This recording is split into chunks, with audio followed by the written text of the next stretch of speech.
Hello there, welcome back to the channel. Need to change your driving region on Lyft? Whether you are moving or just want to switch areas, we will guide you through the simple steps to update your region in the Lyft Driver app.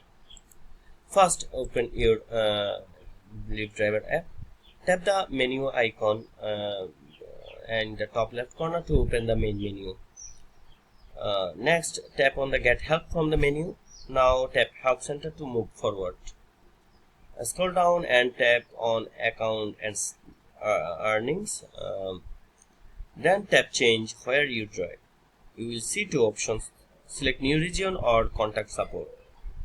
Important note: changing your driving region may temporarily deactivate your account as Lyft process your application. You could also lose access to current initiatives or Lyft reverse the status during this time. To get approved to drive in your new region, you might need to upload additional documents like your car inspection or updated information. Lyft may also require a new background check and approval of your existing documents before you can start driving.